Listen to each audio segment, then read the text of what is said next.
Who is a bad guy in history who actually wasn't a bad guy? That woman who spilled McDonald's coffee on her lap. Richard Jewell, security guard at the Atlanta Olympic who was blamed for the bombing.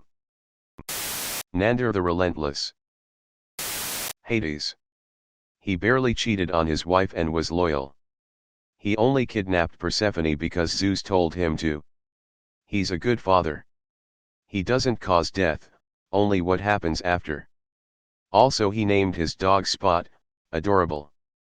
People always act like he's evil and malicious.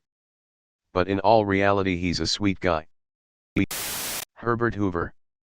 He was a lifelong humanitarian and had a reputation as an excellent administrator, which led him to win the presidency of the U.S. in 1928. But less than 8 months after he took office, the world was rocked by one of the worst economic depressions in history. It was also during Hoover's presidency that mass media like radio and newsreels started spreading wildly, and Hoover was a breathtakingly awful speaker with poor public relations skills. So Hoover got trounced in the next election by FDR's abundant optimism and wide-toothy grin, and was forever tarred in history as being the uncaring standoffish bureaucrat who ignored all the hardships of the Great Depression from his White House perch. Monica Lewinsky. Murdoch, on the Titanic. Dude went down saving lives? Cameron needlessly made him corrupt. Then apologized by paying $5,000 to the guy's village or something. Sorry, I don't know why I wrote Captain. The guy that Winselt's fiancée tried to bribe to make room for him on the boat. Yeah, he was nothing like that. One to pocket money, that is. He stayed till the end. Swell fellow. Cameron did apologize and pay. If he'd done nothing wrong, why would he? The bad guy Razor Ramon. Milli Vanilli, one committed suicide for being hired in a music industry lip-syncing travesty that's basically now commonplace. The real villain is the record industry. John Brown, fighting to end slavery will always be based. Tom the Cat. Jerry is a menace. A dingo really ate her baby. Richard III. Demonized by the Tudors, in part due to his curved spine, now confirmed, and their political agendas. He might have been a good king or a bad king/person, but it is difficult to determine as the records that followed his death are so incredibly biased. Jesus was given vinegar to drink by the Roman. It turns out that the Roman military provided their troops with a water/vinegar mixture to drink because it helped them replenish their salt levels after perspiring. So, the only thing the Roman did was to offer Jesus a sip of his own drink rather than making him drink vinegar as punishment or a dig. In Braveheart, William Wallace gets betrayed by Robert the Bruce, which never happened. He was loyal to the end. Machiavelli.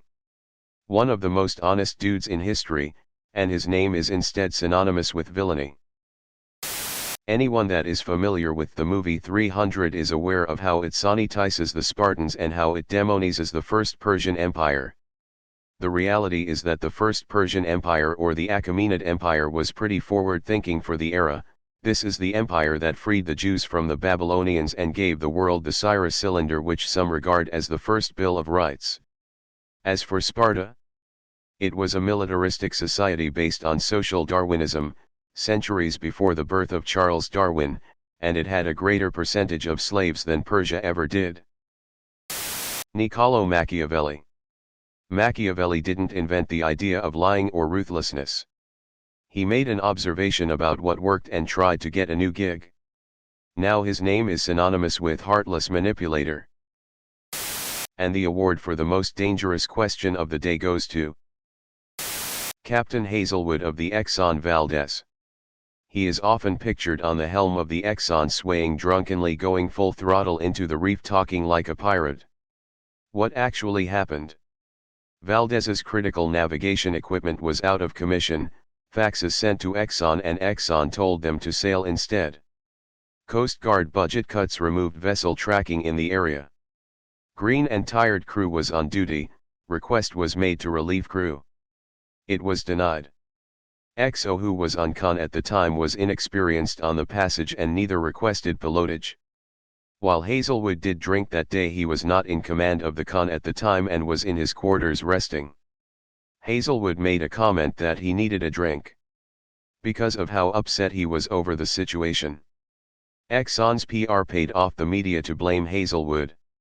However, Hazelwood was charged with only one charge, which was for pollution. He proved he was not a drunkard and retained his captain's license, even getting offers to sail again, which he turned down. The real villains are mass media, fake news, and comedians, but Exxon's PR's spending power to keep the blame off them. Hazelwood passed away last year after the end of the spill. Random fact: the Valdez sailed until 2012 under different names.